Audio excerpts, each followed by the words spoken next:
In this presentation, we'll be looking at the physiological, biomechanical theories to develop a testing battery to assess the physical status of basketball teams. Positions. There are 5 positions on a basketball team: the point guard, the shooting guard, small forward, power forward, and the center. And each position requires a different body type, so the centers are a lot bigger, a lot taller, and a lot more muscular than the point guards and the shooting guards and the small forward, while the point guard and the small forwards and the shooting guards are a lot shorter and a lot quicker on their feet. This gives them the advantage of being able to move around the court a lot more efficiently than the centers.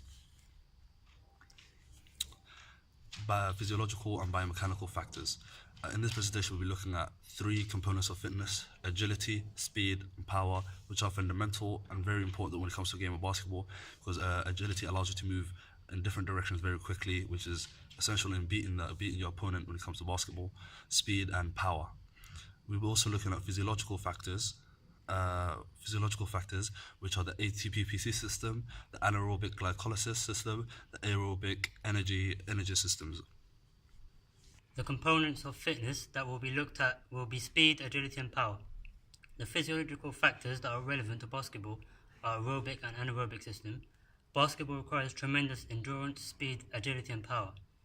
While covering a distance of 999 meters in high intensity, executing 50 and 60 changes in speed and direction, and 40 and 60 maximal jumps. This was all high intensity at all times, which meant no walking, as instead the games are stopped frequently. This came from research that was conducted that gave an indication of the amount of times that the basketball players needed to use speed, agility, and power. Around 60 changes in speed and direction requires a lot of quality speed and agility. Added to the fact they covered the distance of 999 meters, it will be difficult to constantly be jumping, changing direction, and sprinting during a high intensity game. Power in basketball is very important as it is needed for rebounding, shot blocking, and dunking, and if done with little or no counter movement. This is constantly needed during a game of basketball because the games are quick and fast-paced, and you can go from rebounding one shot to dunking one in a very short time. Specifically, a good level of lower limbs explosive power is considered useful to perform powerful accelerations and winning jumps during the game. The lower limbs, more specifically the glutes, quadriceps, hamstrings, and calves, are important during the game of basketball because those are the limbs that are used when jumping off the floor. For basketball, players to improve and test their power, the most common way is vertical jumps. To progress vertical jumps, you could use boxes to jump on top of, and another way to improve power is 1-rep max or medicine ball slams. Indeed, a large amount of jumps and sprints occur during the game, demonstrating the importance of anaerobic power.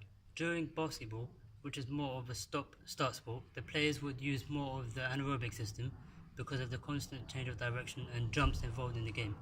The fairly high average blood lactate values recorded in competition show a significant involvement of the glycolytic energy system, and as also referred to as anaerobic capacity. For basketball players to improve or test speed, the 20-meter sprint test can be used as it is a short distance to sprint, and that also replicates a game situation. Other exercises can include lateral cone steps or bounding. For the agility, change of direction and agility are common athletic maneuvers requiring athletes to possess a combination of physical, technical, and tactical attributes to evade opponents.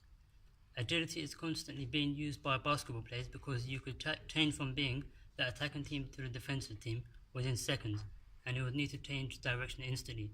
For basketball, players to improve and test agility, they would use the agility T-test because it replicates the movements that happen on the basketball court. Other exercises are box drills or super shuttle. Breaking it down to the positions or situations in a basketball game, how much of the muscular components do the basketball players need in different times in the game? Power will be relatively high for both attack and defense, whereas someone goes for the rebound, they will need a lot more power to explode to the floor. Speed and agility will be high for both an attack and defense because it involves constantly sprinting up and down the court and constant changes of direction during the game. Physiological testing battery for energy systems in basketball.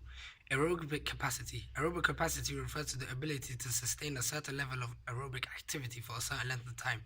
Basketball is a game that's played in intervals. There are multiple stops within a game. Basketball games are broken down into 12-minute quarters. Each team in the NBA is given 6 full timeouts and 2 20-second timeouts in each half. Each basketball possession lasts 24 seconds. In May 2000, the rules of the basketball game were changed. The shot clock changed from 30 seconds to 24 seconds, and the time spent in the backcourt changed from 10 seconds to 8 seconds. Research highlights that the new rules have increased the intensity of the game. Basketball requires players to run continuously up and down the court and change directions regularly. The energy systems that we'll be looking at are the ATPC system, the glycolysis system, and the aerobic system. The ATP-PC system provides a quick burst of immediate energy. ATP-PC lasts for approximately 12 seconds of maximum effort and is during that time that the potential rate of power output is at its greatest.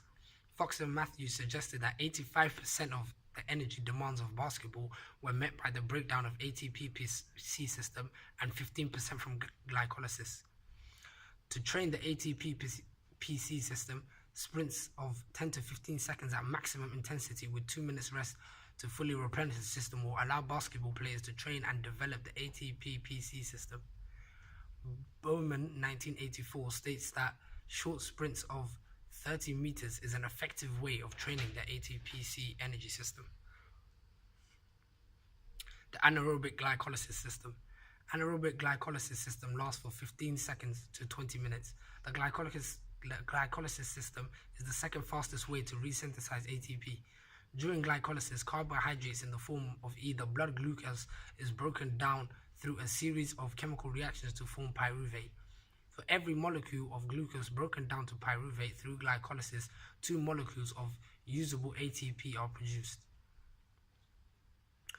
Recent research suggests that the intensity of basketball reflected in heart rate responses of players may be sufficiently high to require a larger contribution from glycolysis. A method of training the glycolysis system would be repeated sprints. 10 repetitions of 30-second sprints as fast as possible with 15 seconds of recovery time between each sprint. The anaerobic energy system. The anaerobic energy system is used for continuous exercise. Unlike the ATP-PC system and the glycolysis system, the anaerobic energy system is dependent on oxygen. The aerobic system replenishes the ATP energy stores the slowest out of the 3 systems. As basketball is a game that lasts a total of 48 minutes, it is important that players have the energy and stamina to last throughout the game. To train the aerobic system, basketball players should do some continuous exercise. Research states that athletes become aerobically fitter the more aerobically fitter they are, that they can train at a higher intensity for longer periods of time. 30 minutes of low to moderate intensity and cycling, either swimming or jogging or cycling, will help increase the aerobic energy system. In basketball, the players apply force and power through their legs to be able to jump higher and make quick and sharp turns. The players can use this to evade their opponents during the game. Vertical jump is used to measure force and power. This determines the explosiveness from the lower limbs.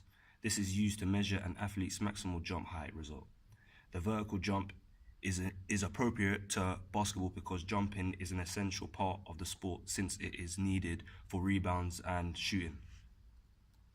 Counter movement jump would be the most appropriate test to do for basketball players because CMJ are used continuously in basketball because it allows for more force to be produced to be able to jump higher.